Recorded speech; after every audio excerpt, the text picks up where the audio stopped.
2장을 살폈습니다. 산파였던 십브라와 부와 그리고 모세의 어머니 요게벳, 이 여인들에게는 공통점이 있었습니다. 뭘까요?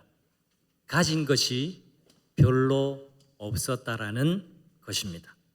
내세울 만한 재력도 없고 권력도 없고 배경도 없는, 세상의 기준으로 볼 때 내세울 것이 하나도 없는 사람들이었습니다. 그러나 그들 속에 있던 세상의 두려움을 이기는 믿음을 하나님이 사용하셨을 때 한 민족의 역사가 뒤바뀌는 놀라운 은혜가 임하기 시작했습니다. 오늘은 그 다음 이야기의 장면입니다. 요게벳이 목숨을 걸고 지켰던 아이, 갈대 상자에 담아서 나일강으로 띄워 보냈던 그 아이 모세가 어느덧 시간이 지나서 80살, 80세가 된 노인이 되었습니다. 미디안 광야에서 양떼를 몰던 모세에게 하나님은 나타나셔서 이집트에서 고난을 당하고 있는 이스라엘 백성들을 구출해 내라는 소명을 주셨습니다. 그런데 모세의 반응이 우리와 참으로 많이 닮았습니다. 모세가 어떻게 반응했습니까? 저는 안 됩니다. 안 됩니다. 저 같은 사람이 어떻게 갑니까? 아무도 나를 믿으려고 하지 않을 겁니다, 하나님. 극구 사양, 극구 거절하는 모세를 우리는 만나게 됩니다. 그때 하나님이 질문 하나를 던지십니다. 그 질문이 바로 오늘 설교 제목과도 연관이 있습니다. 내 손에 있는 것이 무엇이냐? 우리 같이 한번 해볼까요? 내 손에 있는 것이 무엇이냐? 오늘 우리가 함께 살펴볼 말씀입니다. 우리 본문 속으로 들어가 볼까요? 본문을 제대로 이해하려면 먼저 모세가 지금 어느 지점에 서 있는지를 알아야 합니다. 부흥사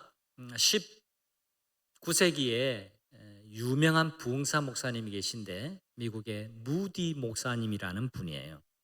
이 무디 목사님이 이 모세의 일생에 대해서 이렇게 설명해 주었습니다. 모세는 40년을 자신이 대단한 사람이라고 생각하며 살았습니다. 그 다음 40년은 자신이 아무것도 아닌 사람임을 배우며 살았습니다. 미디안 광야에서. 그리고 마지막 40년은 하나님이 아무것도 아닌 사람으로 무엇을 하실 수 있는지를 발견하며 살았습니다. 모세의 일생을 이보다 더 정확하게 요약할 수는 없습니다. 40세까지 이집트 왕궁에서 모세는 모든 학문을 배우며 모든 또 무공을 배우면서 나는 뭔가를 할 수 있는 사람이라고 생각했습니다. 그런데 모세가 스스로 나서서 동족을 구하려다가 실패하고 살인자가 되어서 애굽을 도망 나오는 도망자 신세가 되죠. 그리고는 미디안 광야에서 40년을 살았습니다. 그러면서 그 40년 동안 자신은 아무것도 아닌 사람이라는 것을 뼈저리게 느꼈습니다. 40년 동안 뭐 했다고요? 축약하면 40년 동안 들판에 광야로 나가서 양 키우는 일을 했습니다. 여러분, 모든 학문을 다 배우고 왕궁에서 왕자로 살다가 40년을 여러분 밖에 나가서 양을 몰고 다니면서 양을 먹이는 그 일을 하면서 어떤 생각이 들었을까요? 자존감이 높아졌을까요? 아니라는 겁니다. 나는 아무것도 아니구나. 아무것도 아닌 사람이구나. 를 40년 동안 뼈저리게 느꼈다라는 거예요. 그런데 오늘 우리가 만나는 모세는요, 바로 그 40년도 끝나고 이제 세 번째의 40년의 첫 장면에 서 있는 모세를 우리는 만나게 되는 겁니다. 3장 건너뛰어서 오늘 4장을 왔는데요. 3장에 보시면 하나님께서 불타는 떨기나무 가운데에서 나타나셔서 모세를 만나 주시고 그에게 사명을 주십니다. 이제 내가 너를 바로에게 보내겠다. 하나님이 모세에게 말씀하세요. 그냥 말씀하신 게 아니라 기적을 보여주시면서, 여러분, 떨기나무는 정말 볼품없는 바싹 마른 그런 나무예요. 그런데 그 나무가 한 10초, 15초 정도면 다 불이 화르르 하고 다 사그라들어야 하는데, 그 나무가 꺼지지 않고 불이 계속해서 불타고 있는 것을 하나님이 보여주셨어요. 이게 뭔가 하고 가까이 가서 보려는데 그 가운데 하나님이 나타나셔서 모세에게 말씀하시는 겁니다. 네가 선 곳은 거룩한 곳이니 내 발에서 신을 벗어라. 그렇게 말씀하시면서 하나님이 모세에게 내가 너를 애굽으로 보내서 이스라엘 백성들을 구출해 내실 것이다 라는 소명을 주신 겁니다. 모세의 반응이 어땠습니까? 나는 못해요. 저는 안 됩니다. 극구사양했습니다. 너무나 두려웠습니다. 왜요?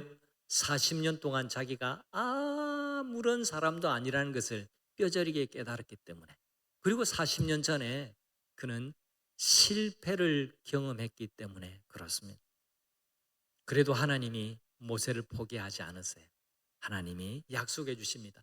내가 너와 반드시 함께 있겠다. 내가 너 곁에 있어주고 내가 너와 함께 할게. 너는 가라 라고 모세를 격려해 주십니다. 이것이 3장의 내용 요약입니다. 그러나 모세는 또 거절합니다. 4장의 시작 1절입니다. 우리 다 같이 한번 읽어봅니다. 모세가 대답하여 이르되라는 말은 가라 내가 너와 함께 하겠다라는 말씀을 주신 다음에 모세가 대답을 이렇게 하는 겁니다. 다 같이 읽겠습니다. 시작. 모세가 대답하여 이르되 그러나 그들이 나를 믿지 아니하며 내 말을 듣지 아니하고 이르기를 여호와께서 내게 나타나지 아니하셨다 하리이다. 여러분, 모세의 대답을 보세요. 하나님 안 돼요. 못해요. 내가 가서 무슨 말을 하더라도 백성들이 아무도 나를 믿으려고 하지 않을 겁니다. 저는 못해요. 모세는 40년 전 이스라엘 사람들을 자기 힘으로 구해내 내려고 했지만 배척을 받았던 쓴뿌리가 있었습니다. 나 같은 사람이 다시 간들 누가 믿어주겠습니까? 누가 나를 따르겠습니까? 이렇게 말하는 모세의 그 꺾인 마음이 고스란히 느껴집니다. 그러나 하나님이 포기하지 않으세요. 참 놀랍죠. 하나님 포기하지 않으세요. 제가 그때 하나님의 입장이었다면 안 되구나. 모세 말고 내가 다른 지도자를 캐스팅해야 되겠다고 그렇게 할 법도 한데, 하나님도 참 독특하시고 하나님 참 은혜로우시고 하나님 너무나 감사한 분이세요. 모세를 포기하지 않으시고 또다시 모세를 설득하십니다. 설득하기 위한 질문 하나를 주시는데 그게 오늘 말씀의 제목입니다. 우리 2절의 말씀 다시 한번 읽어보겠습니다. 여호와께서 그에게 이르시되 내 손에 있는 것이 무엇이냐? 그가 이르되 지팡이니이다. 내가 너와 함께하고 너는 갈 수 있다라고 하나님께서 한 번 더 질문을 하시는데 너의 손에 있는 것이 무엇이냐라는 겁니다. 주목해 보십시오. 하나님은 모세야, 네가 나의 말대로 가려면 뭐가 더 필요하니 말해봐. 내가 들어줄게. 이렇게 물으시지 않습니다. 내가 무엇을 너에게 비밀 병기로 주면 네가 든든해지겠니? 라고, 그게 원하는 게 뭔지라고 물으시지도 않으세요. 질문이 이겁니다. 내 손에 있는 것이 무엇이냐? 한 번 더 같이 해볼까요? 내 손에 있는 것이 무엇이냐? 라고 물으셨습니다. 여러분 잘 보세요. 하나님이 지금 모세에게 없는 것을 찾으시는 것이 아니라 이미 있는 것을 물으신 겁니다. 여러분, 이것이 하나님이 일하시는 방식이에요. 사람들은 방법을 자꾸 생각합니다만 하나님은 사람을 사용하십니다. 하나님은 단 한 번도 우리에게 없는 것을 요구하신 적이 없습니다. 우리가 부르심 앞에서 늘어놓는 말은 항상 한결같습니다. 이렇습니다. 하나님, 저는 돈이 없습니다. 시간이 없습니다. 능력도 없고 가진 것이 없어요. 우리도 모세처럼 대답할 때가 많이 있습니다. 내게 없는 것, 내가 불가능하다고 판단하고 내가 먼저 안 된다라고 하나님께 답합니다. 그리고 포기합니다. 이것이 불신앙이고 이것이 불순종이에요. 여러분 기억하십시오. 하나님은요, 나에게 없는 것을 보고 계시는 것이 아닙니다. 지금 내 손에 들려있는 것, 그것을 보고 계시는 겁니다. 하나님 눈에 안 보여서 질문하시는 게 아닙니다. 모세야, 내 손에 들려있는 것이 무엇이냐라고 모세가 가지고 있는 것을 바라보게 하시는 겁니다. 그리고 하나님은 그것을 하나님께 드리기를 원하고 계십니다. 하나님의 질문에 모세의 대답은 간단합니다. 어려운 게 아니니까요. 모세야, 내 손에 있는 것이 무엇이냐? 네, 하나님, 제 손에 들려있는 것, 이건 지팡이입니다. 특별한 지팡이가 아니에요. 목자라면 누구나 들고 다니는 일반적인 지팡이입니다. 평범한 지팡이였습니다. 40년 동안 양을 치면서 줄곧 지니고 있었던 그 지팡이였습니다. 그런데 하나님은 바로 그 지팡이를 원하셨습니다. 우리 3절 4절 말씀 이어서 보겠습니다. 같이 봅니다. 여호와께서 이르시되 그것을 땅에 던지라 하시매 곧 땅에 던지니 그것이 뱀이 된지라. 모세가 뱀 앞에서 피하매 여호와께서 모세에게 이르시되 내 손을 내밀어 그 꼬리를 잡으라. 그가 손을 내밀어 그것을 잡으니 그의 손에서 지팡이가 된지라. 하나님의 한 말씀 더 하세요. 그 지팡이를 땅에 던지라. 땅에 던지자 어떻게 되었다고요? 그 지팡이가 뱀이 되었습니다. 뱀이 되었다고 여러분 아주 쉽게 대답하시죠. 근데 그 뱀이 그 뱀이 내 눈앞에 나타났다고 한번 생각해 보세요.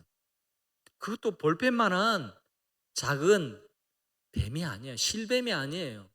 여러분, 모세가 가졌던 지팡이는, 목자들이 가진 지팡이는 우리 키만 하고 굉장히 긴 지팡이였습니다. 그래야 양들을 구덩이에서 끄집어내고 또 짐승들이 나타났을 때 또 그걸로 쫓아내기도 하고 그러는 겁니다.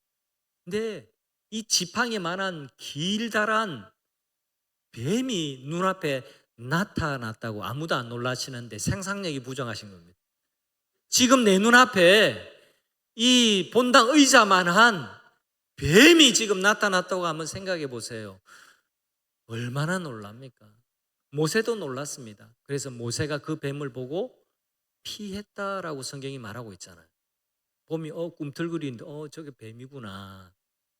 술 담아 먹을까? 껍질 벗겨서 구워 먹을까? 이런 사람이 어디 있어요? 모르긴 해도 아마 그 뱀은 코브라가 아니었을까 생각합니다. 엄청나게 큰 코브라가 내 눈앞에 나타나서 혀를 날름거리고 있다라고 한번 생각해 보십시오. 모세도 무서워서 피했습니다. 그러자 하나님은 모세에게 또 다른 명령을 하십니다. 모세야, 그 뱀의 꼬리를 잡으라. 근데 이상한 점이 있습니다. 생각해 보십시오. 뱀을 잡아 보셨습니까? 뱀을 잡으려면 어디를 제압하고 어디를 잡아야 할까요? 당연합니다. 뱀 잡는 뱀장수가 아니어도 그 정도는 다 압니다. 뱀을 잡으려면 머리를 누르고 머리를 잡아야 해요. 꼬리를 잡으면 획 돌아서 공격합니다. 그게 뱀의 습성이에요. 근데 하나님이 그걸 모르셨을까요? 40년 동안 광야 생활하면서 숱한 많은 뱀을 보아왔던 모세인데 그걸 몰랐을까요? 야영 생활을 무려 40년 동안 했던 모세인데, 근데 뱀의 꼬리를 잡으라고 말씀하시는 하나님도 좀 독특하시고, 그걸 뱀의 꼬리를 잡은 모세의 행동도 굉장히 의미심장합니다. 40년 동안 광야 생활을 하던 모세가 그걸 몰랐을 리가 없습니다. 그런데 자신이 알고 있는 상식과 경험에 맞지 않지만 하나님의 말씀에 순종합니다. 뱀의 꼬리를 잡았습니다. 이 부분에서 모세 눈앞에 갑자기 나타난 뱀을 먼저 피했다라고 하는 장면도 중요한 부분입니다. 40년 전에 애굽을 도망 나왔던 그의 모습 그대로입니다. 그때도 애굽 사람이 무서웠거든요. 애굽 제국이 두려웠습니다. 그래서 모세는 도망 나왔습니다. 지금 뱀 앞에 딱 서면서 얼마나 무서웠던 마음이 들었었는지, 아마 40년 전에 도망 나왔던 자신의 모습과 이렇게 겹쳤을지도 모릅니다. 그런데 하나님의 말씀에 순종해서 뱀의 꼬리를 붙잡았을 때 위협적이던 뱀이 다시 지팡이가 되었습니다. 여러분, 이 얼마나 신기한 일입니까? 근데 여러분 잘 보셔야 돼요. 성경을 잘 읽으셔야 합니다. 이렇게 기적을 보여주시는 하나님의 의도는 모세야 신기하지, 이런 신기한 마술의 능력을 너에게 보여주었으니까 이제 가지 그래, 이걸 말씀하는 게 아닙니다. 하나님의 의도는 그런 기적 자체를 보여주시는 게 아니었습니다. 이것은 하나님의 선언과도 같았습니다. 애굽의 왕권도 이 뱀 앞에 두려워하는 너의 두려움을 관장하는 것도 바로 내 손 안에 있다. 네가 순종하면 그 어떤 세상의 권세도 두려워할 것이 없다. 애굽을 상징하는 것은 뱀입니다. 그 어떤 사단의 공격도 내가 너와 함께 할 때 너는 두려워할 것이 없다라는 것을 하나님이 보여주시는 겁니다. 하늘과 땅의 모든 권세는 우리 하나님께 있음을 믿으시기를 바랍니다. 오늘 본문에서 가장 눈에 띄는 구절이 있습니다. 4장 20절 말씀인데요, 20절로 넘어가기 전에 4절까지 지팡이가 뱀이 되고 뱀이 다시 지팡이가 되는 기적 다음에 두 가지의 기적을 더 보여주세요. 그리고 난 다음에 하나님이 모세에게 내가 너와 함께 하니까 너는 애굽으로 가라라고 말씀하십니다. 이 기적 앞에서 하나님이 어떤 분이신지, 하나님의 약속이 무엇인지를 확신하고 모세는 새롭게 결심을 합니다. 그게 19절과 20절의 말씀입니다. 20절 말씀을 제가 읽어보겠습니다. 같이 읽어볼까요? 모세가 그의 아내와 아들들을 나귀에 태우고 애굽으로 돌아가는데 모세가 하나님의 지팡이를 손에 잡았더라. 이제 하나님을 믿게 되었습니다. 그래서 모세는 출장 가듯이 짐을 싸고 혼자 혈혈단신으로 애굽으로 가서 임무를 수행하려고 했던 것이 아니라 자기 아내와 아들들을 나귀에 태우고 짐을 다 싸고 이제 이주해 가는 겁니다. 인생을 걸게 되는 겁니다. 이제 퇴로를 끊는 겁니다. 다시 미디안으로 돌아올 생각이 없는 겁니다. 왜요? 하나님의 명령이니까. 이제 사명을 따라 살기로 합니다. 그 다음 애굽으로 돌아가는데 그 다음 구절이 중요해요. 모세가 뭘 손에 잡았어요? 하나님의 지팡이를 손에 잡았더라. 여러분, 처음에는 그 지팡이가 누구의 지팡이였습니까? 모세의 지팡이였습니다. 40년 동안 붙들고 또 사용했던 손때 묻은 지팡이였습니다. 2절에서 모세가 직접 말했습니다. 네 손에 든 것이 무엇이냐? 네, 하나님 지팡이입니다. 그런데 20절에 이르면 그 모세의 지팡이가 하나님의 지팡이라고 부르게 됩니다. 무엇이 달라진 걸까요? 이 기적 다음에 이 지팡이에 금덩이가 들러붙었을까요? 빛나는 다이아몬드가 새겨졌을까요? 아닙니다. 똑같은 지팡이입니다. 지팡이 자체가 달라진 것이 아닙니다. 모세가 그것을 하나님께 드리고 순종하여 나아갔을 때에 모세의 지팡이가 하나님의 지팡이가 된 것입니다. 성도 여러분, 내가 가진 것을 하나님께 드릴 때 그것은 하나님의 것이 되고 하나님이 그것을 통해서 일하신다라는 것을 믿으시기를 바랍니다. 내게 있는 지식을 하나님을 위해 쓰면 그것이 하나님의 지식이 됩니다. 내게 있는 시간을 내가 하나님을 위해 쓰면 그것은 그냥 흘러 보냈을 만한 그 평범한 시간이 누군가의 생명을 살리는 시간이 되는 겁니다. 그 보잘것없던 지팡이가 하나님의 손에 붙들렸을 때에 어떤 일들이 일어나는지를 잘 보십시오. 모세가 지팡이를 들어 나일강을 치니까 물이 피가 되었습니다.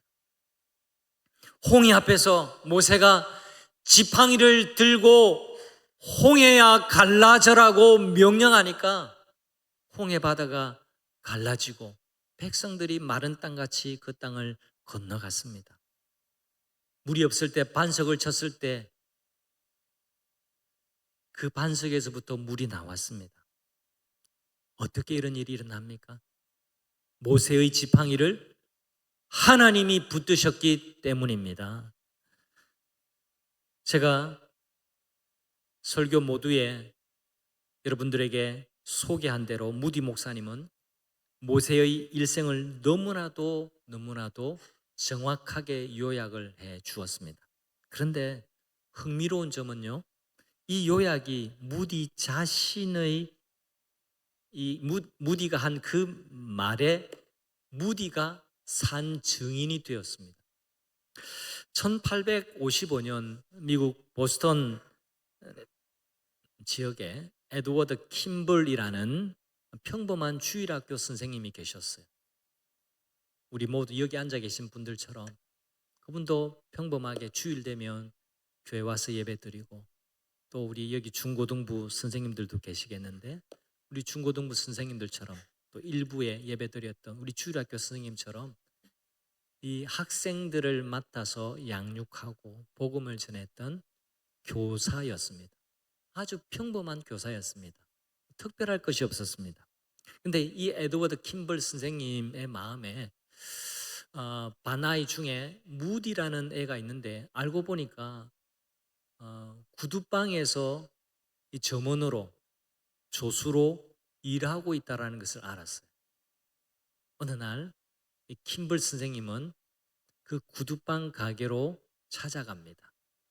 그리고 거기서 일하던 무디 학생을 잠시 만나서 복음을 다시 설명해 줍니다.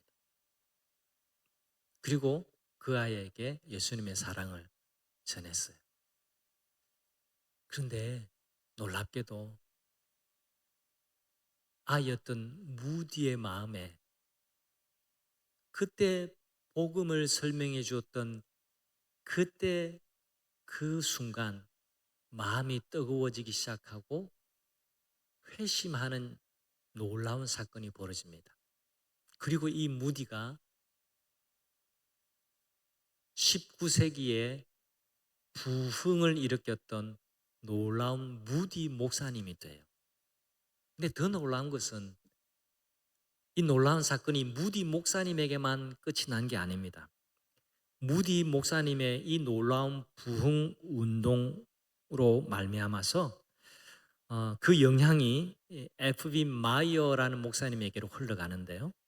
또 이 마이어 목사님은 이 체프먼이라는 분에게로, 또 체프먼은 빌리 선데이라고 하는 또 유명한 목사님에게로 흘러 내려갑니다.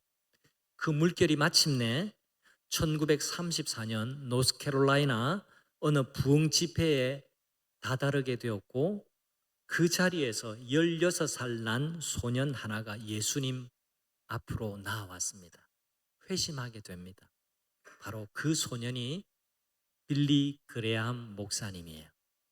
우리 부산 지역의 교회 또 교우들은 빌리 그레함 목사님을 아마 잘 아실 거예요. 여러분 기억하십니까? 한 20년 전에 우리 전 지역의 부산 경남 지역에 빌리 그레함 전도 집회를 했잖아요.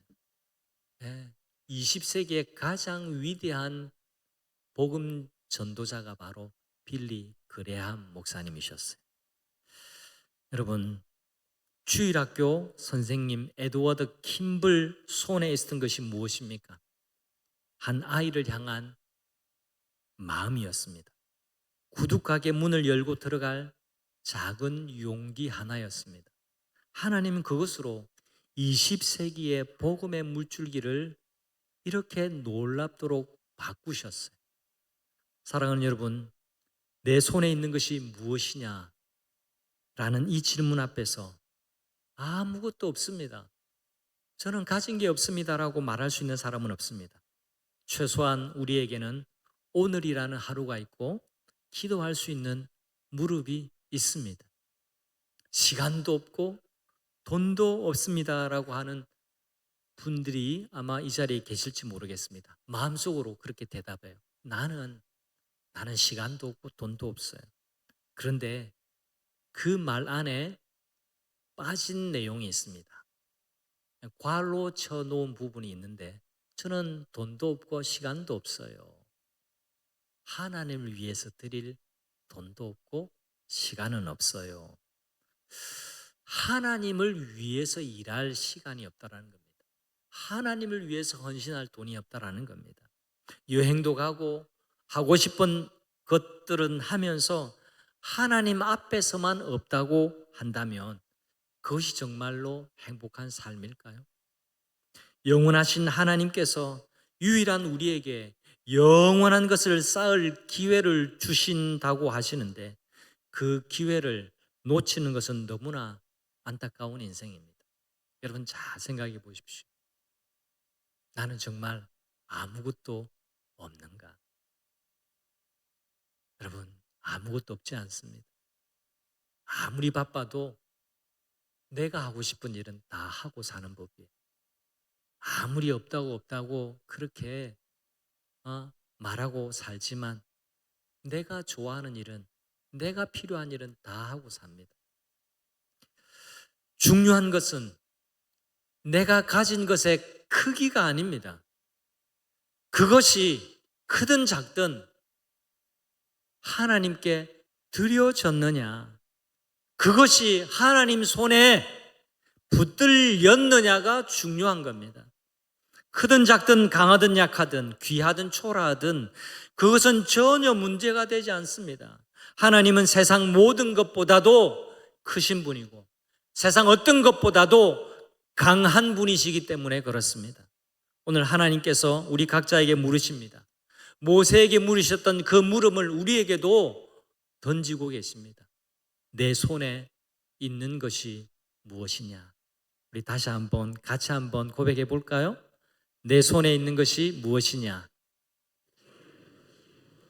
하나님의 질문입니다. 이 질문에 오늘 대답하는 여러분 되시기를 바랍니다. 지금 내 손에 있는 것이 무엇이냐? 지금 너의 손에 있는 것이 무엇이냐? 그것이 무엇이든 여러분 주님께 드리시기를 축원합니다. 주님께 드리고 나아가십시오. 그때 그것은 더 이상 내 것이 아니라 하나님의 것이 되는 줄 믿습니다. 요게벳의 떨리는 손으로 엮은 갈대 상자가 하나님의 손에 붙들렸을 때에 한 민족을 구원해내는 구원의 방주가 되는 겁니다. 모세의 볼품없는 지팡이가 하나님의 손에 비로소 들렸을 때 홍해가 갈라졌습니다. 에드워드 킴블의 작은 용기가 하나님 손에 붙들렸을 때에 그 한 시대를 부흥의 시대로 이끌었던 위대한 무디가 일어났고 빌리 그레함이 세상에 나왔습니다. 내 손에 있는 것을 주님께 드릴 때에 하나님 그것으로 우리 삶에서도 우리 교회에서도 이 세상에서도 놀라운 일을 이루실 줄 믿습니다. 주님께 귀하게 쓰임을 받는 우리 모든 성도님들 되시기를 우리 주 예수 그리스도의 이름으로 축원합니다. 아멘. 우리 다 함께 자리에서 일어나셔서 마음 다해 뜻 다해 진심으로 헌신 결단 드리도록 하겠습니다. 우리에게 향하신